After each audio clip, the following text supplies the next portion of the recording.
Hi guys, this is Sai Kumar Kurtivada. In this video, we will learn about HTML text formatting.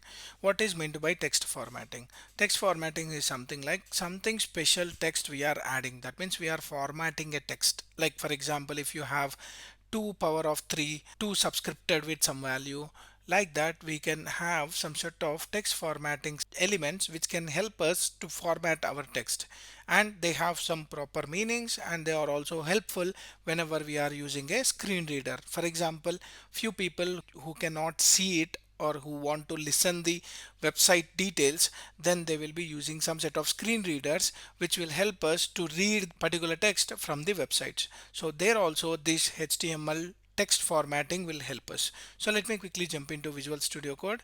So here we have something like bold and strong. So first we'll talk about these two.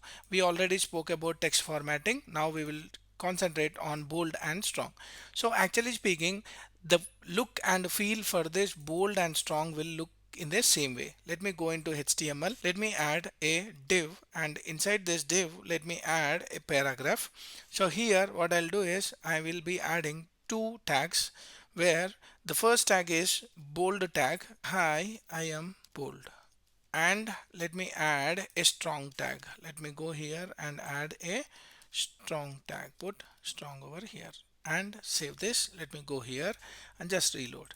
So if you see here, both are looking in a same format. Hi, I am bold. Hi, I am bold. Here we can change it to strong so that we can understand the difference. Let me save this and go here and reload.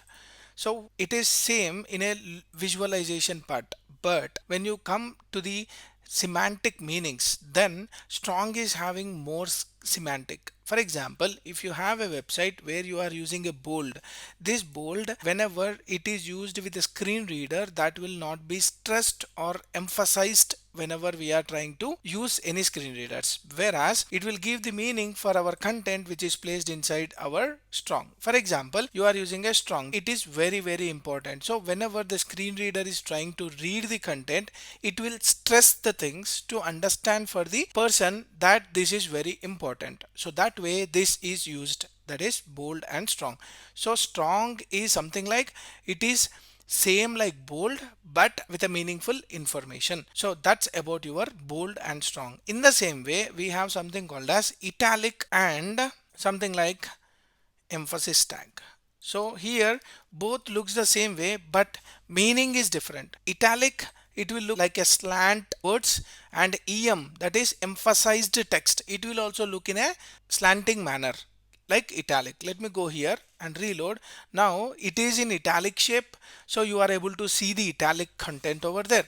But when you use italic tag, it will be used only for visualization purpose. But whenever you give emphasize tag, it will be used for our screen readers to stress a particular statement or to stress a particular word whenever we are trying to use it. And also it is used for search engine optimization. Whenever we are using a website or an e-commerce site, then it will be very helpful whenever we are trying to use in a search engine optimization. So for visualization purpose, you can use normal I tag or B tag, B tag for bold, I tag for italic. And if you want to give a meaningful information and if you want to have a bold, then you have to go with strong. If you want to give a meaningful information with italic, then you can go with em tag, that is emphasized text tag. So this is about your bold, italic, emphasis and strong tags. Let me go with some other cases like subscript and superscript. So let me show you subscript and superscript, how they work. For example, I have a paragraph and hi, this is super, and I want to give a subtitle to it. So what is my subtitle is subscripted text. So let me go and give that tech share skk, save this. So what and how it looks is, it looks something like this. If you zoom, it came a bit down. So super is above and below that there is a word called as texture skk. That is how you can subscript a particular text for a particular element. So that's how you can do this subscripted text. And if you want to have superscripted text, for example, let me write something like superscripted one, 2 to the power of 2. I want to write 2 to the power of 2. So I can write something like this. So it will go top to that element. Let me reload. You can see 2 square. So it is going to the above. Subscripted text will go below and superscripted text will go above. So it will not in the sequential line of the previous element. So that's about your subscripted text and superscripted text. Whenever you want to write some set of powers or a numeric integers, or whenever you want to write mathematical expressions, so this subscripted and superscripted tags will be used very much. So for example, the best thing is log base 2. So whenever you have a log with a base 2, then you can use subscripted text like this. Save this, go here, it will be looking like log 2. So this is how we will be writing in mathematics, and this is how we will be writing in mathematics. So subscripted tags and superscripted tags are mainly used to write some set of mathematical operations, but you can use at any point of time. Let me go here. And there are another two tags like delete and insert. So what is this delete? Already we know that delete is something like which has been deleted, but how you can present them via document? That can be done by using del element. That is nothing but delete element. So I have deleted this. So if you want to show this deleted on the UI, then it will add a strike mark on that particular word. Let me go here and reload. It is showing a strike on that particular word. So whenever you want to say that this word has been deleted and you don't want to use that, then you can use del as a element. And now let me show ins, that is insert. So whenever you are inserting a new things, then you have to tell that document that this has been inserted newly. So in that case, if you write something in ins, then that text whatever you wrote between the open and close tag of this insert tag will have an underline. Let me go here and reload. Now you got underline. So underline can be seen whenever you are inserting or whenever you are using ins tag. So let me go into the notes again.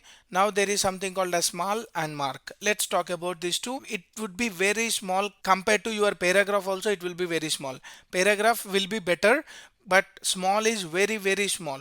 So hi, this is small. Save this, go here and reload. You can see this is very small, and let me go into normal reset mode. So you can see it is very small, and you can see inspect and you can check the font size is smaller. That means it is very small. And let me compare this with h6. h6 is also a small tag. So let me use hi, this is h6. Save this. Now go here and just reload. Now you can see h6, but I wrote inside this particular paragraph. Put here, save this and reload. Now you have this h6. It is smaller than this particular smaller one. So that means a small tag is used to write the smaller text. A h6 tag is used to get the smaller text in bold fashion. So that is how you are writing over here. So that is the difference between your small as well as your h6 tag. In smaller tag it is not bold, but in h6 tag it is bold, and h6 is smaller than our small tag. So whenever you want to write a sample text in a small fashion, then you can use this small tag. Let me put this small tag out of it and save this. Go here and reload. Now you can see both are same. Whether it is in paragraph or whether it is out of the paragraph, the small tag will have a font size of smaller. That is about your small tag and h6. Let me clear this off and let me use a mark. So if you want to highlight any of the text, then you can use mark. So for example, I'm writing something like this is highlighted text and save this.